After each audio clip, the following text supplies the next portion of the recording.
Hi friends, welcome to Pendems kitchen. ఈరోజు వీడియోలో అస్సలు వంట రాని వాళ్ళు కూడా జస్ట్ 20 నుంచి 25 నిమిషాల్లోనే పర్ఫెక్ట్గా రొయ్యల పులావ్ని ఎలా ప్రిపేర్ చేసుకోవచ్చో చూపించబోతున్నాను. పులావ్ చూసారా, పొడి పొడిలాడుతూ ఎంత పర్ఫెక్ట్గా వచ్చిందో. టేస్ట్ కూడా చాలా చాలా బాగుంటుంది. ఎప్పుడు ఒక్కరి వీడియోనే ఫాలో అయి చేయడం కన్నా కానీ ఒకసారి నా స్టైల్లో కూడా ట్రై చేసి చూడండి. చాలా చాలా చాలా పర్ఫెక్ట్గా వస్తుంది. సో ఇక ఏమాత్రం ఆలస్యం చేయకుండా రొయ్యల పులావ్ని 20 నుంచి 25 నిమిషాల్లోనే రుచికరంగా ఎలా ప్రిపేర్ చేసుకోవచ్చో వీడియోలోకి వెళ్ళి చూసేయండి. ఈ రొయ్యల పులావ్ని ప్రిపేర్ చేసుకోవడం కోసం ఇలా ఒక గిన్నెని తీసుకొని ఇందులోకి 3 కప్పుల బాస్మతి రైస్ని వేసుకుంటున్నాను. ఇవి వచ్చేసి గ్రాముల్లో చెప్పాలంటే 500 గ్రాములు, అంటే అర కేజీ బియ్యం అనమాట. ఈ బియ్యాన్ని 1-2 సార్లు శుభ్రంగా కడిగేసి ఆ నీళ్ళన్నీ కూడా తీసేసి మళ్ళీ తిరిగి నీళ్ళను పోసుకొని ఒక అరగంట సేపు నానబెట్టుకోండి. బియ్యాన్ని మీరు చక్కగా ఒక అరగంట నానబెట్టుకున్నారంటే మనకి అన్నం మెతుకు అనేది పొడవుగా వస్తుంది అనమాట. ఈ బియ్యం నానేలోపు మనం పలావ్కి కావాల్సిన మసాలా దినుసులు రెడీ చేసుకోవచ్చు. దానికోసం నేను ఇక్కడ 2 బిర్యానీ ఆకులు, 4 యాలకులు, 2 ఇంచుల దాల్చిన చెక్క, ఒక నల్ల యాలుక, 3 లవంగాలు, 5-6 మిరియాలు, 1 టీ స్పూన్ షాజీరా, ఒక అనాస పువ్వు, అదేవిధంగా 3-4 మరాఠీ మొగ్గలు, ఒక జాపత్రి తీసుకున్నాను. ఇవన్నీ కూడా రెడీగా పక్కన పెట్టేసుకోండి. నెక్స్ట్ ఇప్పుడు ఇంకొక గిన్నెని తీసుకొని ఇందులోకి 2 టేబుల్ స్పూన్ల ధనియాలు, 2 యాలకులు, 3 లవంగాలు, 2 ఇంచుల దాల్చిన చెక్క, 20 గ్రాముల అల్లాన్ని వేసుకోండి. నేను ఇక్కడ అన్నీ కూడా పర్ఫెక్ట్గా గ్రాము కొలతలతో సహా చూపిస్తున్నాను. ఎగ్జాక్ట్గా మీరు కూడా ఇదే విధంగా ఫాలో అయిపోయింది. మీకు రొయ్యల పులావ్ అనేది చాలా పర్ఫెక్ట్గా వస్తుంది. ఫస్ట్ టైం చేసే వాళ్ళు కూడా పర్ఫెక్ట్గా చేయగలుగుతారు. తర్వాత ఇందులోకి 14 నుంచి 15 గ్రాముల వరకు పొట్టు తీసేసిన వెల్లుల్లి రెబ్బలు వేసుకోండి. ఒక పెద్ద వెల్లుల్లిపాయని పొట్టు తీసేసుకొని వేసుకున్నారంటే మీకు చక్కగా ఇలా 14 నుంచి 15 గ్రాములు వస్తాయన్నమాట. ఇవన్నీ కూడా రెడీగా పక్కన పెట్టేసుకోండి. నెక్స్ట్ ఇప్పుడు ఇలా ఒక ప్లేట్ తీసుకొని ఇందులోకి 2 మీడియం సైజులో ఉండే పండిన టమాటాలు, 2 మీడియం సైజు ఉల్లిపాయలు, అదేవిధంగా 4 పచ్చిమిర్చి, ఒక లెమన్ని, ఒక రెమ్మ కరివేపాకును కూడా తీసుకొని ఒక గుప్పెడు కొత్తిమీరని ఇలా చిన్న చిన్న ముక్కలుగా కట్ చేసుకొని తీసుకోండి. అదేవిధంగా గుప్పెడు పుదీనా ఆకులను కూడా తీసుకొని రెడీగా పెట్టేసుకోండి. మనం తీసుకున్న ఈ ఉల్లిపాయలని ఇలా పొడవుగా కట్ చేసి పెట్టుకోండి. అదేవిధంగా టమాటాలను కూడా ఇలా ముక్కలుగా కట్ చేసుకొని పెట్టుకొని పచ్చిమిర్చిని మాత్రం ఇలా పొడవుగా కట్ చేసేసుకొని పెట్టుకోండి. అలాగే నేను ఇక్కడ ఈ రొయ్యల పులావ్ని ప్రిపేర్ చేయడం కోసం అర కేజీ శుభ్రంగా క్లీన్ చేసిన రొయ్యలను తీసుకున్నాను. రొయ్యలు క్లీన్ చేసిన తర్వాత అర కేజీ ఉన్నాయన్నమాట. అంటే 1 కేజీ రొయ్యలు తీసుకొని క్లీన్ చేసామంటే మనకి అర కేజీ రొయ్యలు రెడీ అవుతాయి. ఈ రొయ్యల్ని ఒక కడాయిలోకి వేసుకొని ఇందులోకి 1/2 టీ స్పూన్ పసుపుని, 1 టీ స్పూన్ ఉప్పును కూడా వేసేసి ఒకసారి కలిపేసుకొని వీటిని మూత పెట్టేసి 4-5 నిమిషాల పాటు లో టు మీడియం ఫ్లేమ్లోనే ఉడికించుకోండి. ఇలా ఉడికించుకోవడం వల్ల రొయ్యల్లో నుంచి మనకి చక్కగా నీచు నీళ్ళు అనేవి ఊరుతాయి అనమాట. ఆ నీళ్ళన్నీ కూడా ఎగిరిపోయేంత వరకు ఉడికించుకోవాలి. అప్పుడే మీకు రొయ్యల పులావ్ అనేది నీచు వాసన లేకుండా పర్ఫెక్ట్గా ఉంటుంది. ఈ రొయ్యలు ఉడికేలోపు మిక్సీ జార్ని తీసుకొని ఇందులోకి మనం తీసుకున్న ఈ మసాలా దినుసులు వేసేసి కొద్దిగా నీళ్ళను కూడా వేసుకొని ఈ మసాలా పేస్ట్ని ఇలా మెత్తగా కొంచెం గట్టిగా గ్రైండ్ చేసేసుకొని రెడీగా పక్కన పెట్టేసుకోండి. నెక్స్ట్ ఇప్పుడు మనం ప్రాన్స్ ఉడికించుకుంటున్నాం కదా, ఆ ప్రాన్స్లో చూసారా చక్కగా ఇలా నీళ్ళు ఊరాయి కదా, ఈ నీళ్ళన్నీ కూడా చక్కగా ఎగిరిపోయి దగ్గరగా అయ్యేంత వరకు ఉడికించుకోవాలి. సో చూసారా, ఈ విధంగా నీళ్ళు ఏమీ లేకుండా ఇలా దగ్గరగా అయ్యేంత వరకు రొయ్యలను ఉడికించుకుంటే ఆల్మోస్ట్ మనకి రొయ్యలు ఉడికిపోతాయి. స్టవ్ ఆఫ్ చేసేసి ఈ రొయ్యల్ని రెడీగా పక్కన పెట్టేసుకోండి. నేను ఈరోజు ఈ రొయ్యల పులావ్ని పర్ఫెక్ట్గా అలాగే టేస్టీగా ప్రిపేర్ చేసుకోవడం కోసం అగారో రీగల్ రైస్ కుక్కర్లో చేయబోతున్నాను. ఇది వచ్చేసి 3 లీటర్స్ కెపాసిటీ ఉన్న రైస్ కుక్కర్ అనమాట. దీనికి ఇలా ఒక మెజరింగ్ కప్ వస్తుంది. ఈ మెజరింగ్ కప్తోనే నేను 3 కప్పుల బియ్యాన్ని తీసుకున్నాను. అలాగే 2 గరిటెలు కూడా వస్తాయి. ఒకటేమో మనం సూప్స్, సాంబార్ లాంటివి చేసుకున్నప్పుడు యూస్ చేసుకోవడానికి ఇలా కొంచెం గుంటగా వస్తుంది. అదేవిధంగా ఇంకొకటి వచ్చేసి రైస్ ఐటమ్స్ ప్రిపేర్ చేసుకున్నప్పుడు యూస్ చేయడానికి వీలుగా వస్తుంది అనమాట. అలాగే దీనికి వచ్చేసి మనకి ఇలా ఒక పవర్ కేబుల్ కూడా వస్తుంది. అండ్ అలానే మాన్యువల్ బుక్ కూడా ఇస్తారనమాట. ప్రతి ఫంక్షన్ కూడా మనం ఎలా యూస్ చేయాలో డీటెయిల్గా అన్నీ కూడా రాస్తున్నాయి. అలాగే ఈ విధంగా ఒక స్టీల్ స్టీమర్ కూడా వస్తుంది అనమాట. స్టీమర్ అయితే చాలా పర్ఫెక్ట్గా ఉంది. ఈ స్టీమర్లో మీరు చక్కగా మోమోస్ కుక్ చేసుకోవచ్చు, వెజిటేబుల్స్ ఉడికించుకోవచ్చు. చక్కగా మల్టీపర్పస్గా ఈ స్టీమర్ని యూస్ చేయొచ్చు. అదేవిధంగా ఇలా రైస్ కుక్కర్ బౌల్ వస్తుంది అనమాట. ఈ రైస్ కుక్కర్ బౌల్ అయితే సిరామిక్ కోటింగ్ అనమాట, నాన్ స్టిక్ కాదు. సిరామిక్ కోటింగ్తో రావడం వల్ల చాలా పర్ఫెక్ట్గా మనకి రైస్ అంతా కూడా ఉడుకుతుంది. అదేవిధంగా ఇక్కడ నేను మీకు మెజరింగ్ కప్ చూపించాను కదా, ఆ మెజరింగ్ కప్తో 4 గ్లాసుల వైట్ రైస్ను వండుకోవచ్చు మనం. ఈ గిన్నెకి కరెక్ట్గా వస్తుంది అనమాట 4 గ్లాసుల బియ్యం అయితే. అదేవిధంగా అన్నం ఉడికేటప్పుడు మనకి ఆవిరి నుంచి నీళ్ళు వస్తాయి కదా, ఎక్స్ట్రా నీళ్ళు కలెక్ట్ చేసుకోవడం కోసం ఈ విధంగా ఒక చిన్న కప్ లాగా ఒక కలెక్టర్ ఉంటుందన్నమాట.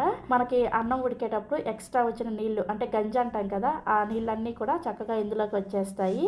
మనం అన్నం వండేసుకున్న తర్వాత ఈ కప్పుని రిమూవ్ చేసేసుకొని మనం చక్కగా ఆ నీళ్ళని పడేసేసి మళ్ళీ మనం దీన్ని యూజ్ చేసుకోవచ్చు.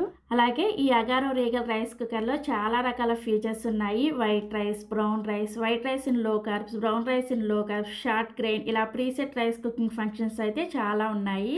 అదేవిధంగా మీరు కిచిడీ చేసుకోవాలన్నా, స్టీమ్ కుక్ చేసుకోవాలన్నా, స్లో కుక్ చేసుకోవాలన్నా కానీ చాలా రకాల మల్టీ కుకింగ్ ఫంక్షన్స్ అన్నీ కూడా ఈ అగారో రీగల్ రైస్ కుక్కర్లో అవైలబుల్గా ఉన్నాయి. మీరు దీన్ని మల్టీ పర్పస్గా యూజ్ చేసుకోవచ్చు. వన్స్ మీ వంట పూర్తయిన తర్వాత ఈ బౌల్ని క్లీన్ చేయడం కూడా చాలా ఈజీ. ఏదైనా స్పాంజ్ స్క్రబ్బర్తో ఈజీగా క్లీన్ చేసేయచ్చు. అదేవిధంగా క్లీన్ చేసిన తర్వాత బౌల్ని ఏదైనా పొడి క్లాత్తో శుభ్రంగా తుడిచేసి పెట్టుకోండి. ఈ రైస్ కుక్కర్ అయితే చాలా చాలా పర్ఫెక్ట్గా ఉంది. మీరు దీంట్లో ఎన్ని రకాల వంటలైనా సరే ప్రిపేర్ చేసుకోవచ్చు. మీరు కూడా ఈ అగారో రీగల్ రైస్ కుక్కర్ని పర్చేస్ చేయాలి అనుకుంటే డిస్క్రిప్షన్లో అమెజాన్ లింక్ ఇస్తాను, ఒకసారి చెక్ చేయండి. చాలా రీజనబుల్ ప్రైస్లోనే మీకు చక్కగా ఈ రైస్ కుక్కర్ వచ్చేస్తుంది. సో ఇప్పుడు బిర్యానీ ప్రిపేర్ చేసుకోవడం కోసం ప్లగ్ పెట్టేసి స్విచ్ ఆన్ చేశాను.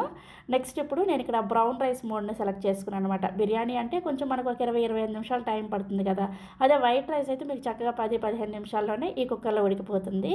సో నేను ఇక్కడ బ్రౌన్ రైస్ ఆప్షన్ సెలెక్ట్ చేసేసుకున్నాను. సెలెక్ట్ చేసేసి ఇందులోకి 2 టేబుల్ స్పూన్ల దాకా నూనెని, అదేవిధంగా 1 టేబుల్ స్పూన్ దాకా నెయ్యిని వేసేసుకొని ఈ నెయ్యి వేడైన తర్వాత మనం తీసుకున్న ఈ మసాలా దినుసులు అన్నీ కూడా వేసేసుకొని వెంటనే మూత పెట్టేసేయండి. మూత పెడితేనే మీకు ఫాస్ట్గా ఇవి చక్కగా వేగుతాయి అనమాట. అలా ఓపెన్ చేసి పెట్టేశారంటే మీకు ఇవి సరిగా వేగవు. అందుకని మూత పెట్టేసి జస్ట్ 1 నిమిషం పాటు వీటిని వేయించుకున్న తర్వాత ఇందులోకి ఒక 15-20 వరకు జీడిపప్పుల్ని ఇలా సగానికి తీసుకొని వేసుకోండి. ఒకసారి కలిపేసుకొని మళ్ళీ మూత పెట్టేసి జీడిపప్పు కూడా వేగేంత వరకు వేయించుకోండి. జస్ట్ 1 నిమిషానికే మనకు చక్కగా ఈ జీడిపప్పు వేగిపోతాయి అనమాట. సో జీడిపప్పు ఇలా చక్కగా వేగిన తర్వాత మనం ముందుగా కట్ చేసి పెట్టుకున్న ఈ ఉల్లిపాయ ముక్కలు వేసేసుకొని వేయించుకోండి. ఏదైనా సరే మీరు వేయించుకునేటప్పుడు జస్ట్ ఒకసారి అలా కలిపేసుకొని మూత పెట్టుకున్నారంటే చక్కగా వేగుతాయి అనమాట. ఇందులోనే మనం తీసుకున్న 1 రెమ్మ కరివేపాకుని, అదేవిధంగా 4 పచ్చిమిర్చి తీసుకొని పొడవుగా కట్ చేసుకున్నాం కదా, ఆ పచ్చిమిర్చిని కూడా వేసేసుకొని ఒకసారి కలిపేసుకొని మూత పెట్టేసి ఉల్లిపాయ ముక్కలు మెత్తబడేంత వరకు ఈ ఉల్లిపాయలు వేయించుకోవాలి. ముందే చెప్పాను కదా, ఏ ఒక్కటి వేయించుకోవాలన్నా కానీ మూత పెట్టేసి వేయించుకున్నారంటే మీకు ఫాస్ట్గా వేగిపోతాయి. నెక్స్ట్ ఇందులోకి మనం తీసుకున్న పుదీనా అలాగే కొత్తిమీర కూడా వేసేసుకొని ఒకసారి కలుపుకొని 1/2 టీ స్పూన్ దాకా పసుపు, రుచికి సరిపడా ఉప్పుని ఇప్పుడే వేసేసుకోండి. ఉప్పుని ఇప్పుడు వేసుకున్నారంటే ఉల్లిపాయలు తొందరగా వేగిపోతాయి అనమాట. ఉప్పు వేసుకున్న తర్వాత ఒకసారి కలుపుకొని ఈ ఉల్లిపాయలు కొంచెం లైట్గా రంగు మారేంత వరకు వేయించుకోండి. సో చూసారా, ఉల్లిపాయలు ఇలా చక్కగా వేగిన తర్వాత ఇందులోకి మనం ముందుగా కట్ చేసి పెట్టుకున్న టమాటా ముక్కలు కూడా వేసేసి ఒకసారి కలుపుకొని మళ్ళీ మూత పెట్టేసి ఈ టమాటాలు మెత్తగా అయ్యేంత వరకు ఫ్రై చేసుకోండి. సో టమాటాలు ఇలా చక్కగా మెత్తగా అయిన తర్వాత ఇప్పుడు మనం ముందుగా రెడీ చేసుకున్న మసాలా పేస్ట్ ఉంది కదా, ఆ మసాలా పేస్ట్ అంతా కూడా వేసేసి ఒకసారి కలుపుకొని నూనె సపరేట్ అయ్యేంత వరకు ఈ మసాలా పేస్ట్ని చక్కగా వేయించుకోండి. మీరు ఈ మసాలా పేస్ట్ని పచ్చివాసన లేకుండా ఎంత బాగా వేయించుకుంటారో మీకు ఈ రొయ్యల పులావ్ అనేది అంత టేస్టీగా ఉంటుందన్నమాట. అందుకని జాగ్రత్తగా ఈ మసాలా పేస్ట్ మాడిపోకుండా దగ్గరే ఉండి మధ్య మధ్యలో మూత తీసి చూసుకుంటూ నూనె సపరేట్ అయ్యేంత వరకు వేయించుకోవాలి. ఇది వేయించుకునేటప్పుడు ఇందులోకి 1 టీ స్పూన్ దాకా కారాన్ని వేసుకోండి, లేదంటే మీరు తినే కారానికి తగ్గట్టుగా చూసుకొని వేసుకోండి. కారం వేసిన తర్వాత ఒకసారి కలుపుకొని చూసారా, ఈ విధంగా నూనె సపరేట్ అయ్యేంత వరకు వేయించుకున్న తర్వాత ఇప్పుడు ఇందులోకి మనం ముందుగా ఉడికించుకున్న రొయ్యలు ఉన్నాయి కదా, ఆ రొయ్యలన్నీ కూడా ఇందులో వేసేసుకొని ఒక 2-3 నిమిషాల పాటు ఈ రొయ్యల్ని మసాలాతో పాటుగా వేయించుకోవాలి. ఇలా వేయించుకుంటే ఈ రొయ్యలకి చక్కగా మసాలా అంతా పట్టి చాలా టేస్టీగా ఉంటుంది ఈ రొయ్యల పులావ్ అనేది. సో ఒక 2-3 నిమిషాల పాటు వేయించుకున్న తర్వాత ఇందులోకి మనం ఏ కప్పుతో అయితే రైస్ని తీసుకున్నామో అదే కప్పుతోటి 1 కప్పు బియ్యానికి 1.5 కప్పుల నీళ్ళని వేసుకోవాలి. ఇక్కడ నేను ఈ కప్పుతో 3 కప్పుల బియ్యాన్ని తీసుకున్నాను కదా, 3 కప్పుల బియ్యానికి 4.5 కప్పుల నీళ్ళని వేసుకుంటున్నారు. అదే మీరు నార్మల్ రైస్తో ప్రిపేర్ చేసుకుంటున్నట్లయితే 1 కప్పుకి 2 కప్పుల నీళ్ళని వేసుకొని ప్రిపేర్ చేసుకోవాలి. సో నీళ్ళని వేసిన తర్వాత ఒకసారి కలిపేసుకొని సాల్ట్ని చెక్ చేసుకోండి. మీకు ఒకవేళ సాల్ట్ సరిపోకపోతే ఈ స్టేజ్లో వేసుకున్నారంటే చక్కగా మనకి కలుస్తుంది అనమాట.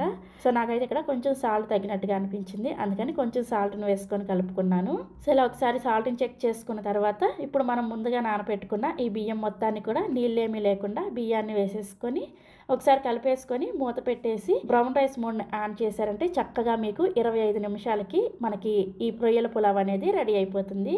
మధ్య మధ్యలో మూత తీసి చూడాల్సిన అవసరం కూడా లేదు. చక్కగా మనకి టైమర్ సెట్ అయిపోతుంది అనమాట. 25 నిమిషాల తర్వాత టైమర్ చూసారా 210 ఇలా వచ్చేస్తుంది. పూర్తిగా మనకి రైస్ ఉడికిన తర్వాత 3 బీప్ సౌండ్స్ వస్తాయి అనమాట. అలా ఉడికిన తర్వాత స్విచ్ ఆఫ్ చేసేసి మూత తీసి మీకు చూపిస్తున్నాను చూసారా ఎంత పర్ఫెక్ట్గా వచ్చిందో రొయ్యల పులావ్ అనేది. ఎక్కువ కష్టపడకుండా వంట రాని వాళ్ళు కూడా ఈజీగా అన్నీ కలిపేసి పెట్టేశారంటే చక్కగా 25 నిమిషాలకే మనకి ఈ రొయ్యల పులావ్ రెడీ అయిపోతుంది. ఇదే ప్రాసెస్లో మీరు కావాలంటే చికెన్ పులావ్ని కూడా ప్రిపేర్ చేసుకోవచ్చు. చాలా పర్ఫెక్ట్గా వస్తుంది. సో ఇలా ప్రిపేర్ చేసుకున్న ఈ రొయ్యల పులావ్ని సర్వింగ్ బౌల్లోకి తీసుకొని సర్వ్ చేసుకోండి. చూసారా ఎంత పొడి పొడిగా వచ్చిందో, గిన్నెకి ఎక్కడా కూడా ఈ రొయ్యల పులావ్ కూడా అతుక్కోలేదు. చాలా టేస్టీగా కూడా ఉంది. తప్పకుండా ఈ వీడియో చూసిన ప్రతి ఒక్కరు కూడా ఈ రొయ్యల పులావ్ని ఒక్కసారైనా సరే ట్రై చేసి చూడండి. మా ఇంట్లో అయితే ఇది ఒక ఫేవరెట్ డిష్ అనమాట. ఇది చేసిన రోజు పిల్లలు అలాగే మా హస్బెండ్ అందరు కూడా చాలా ఇష్టంగా తింటారు.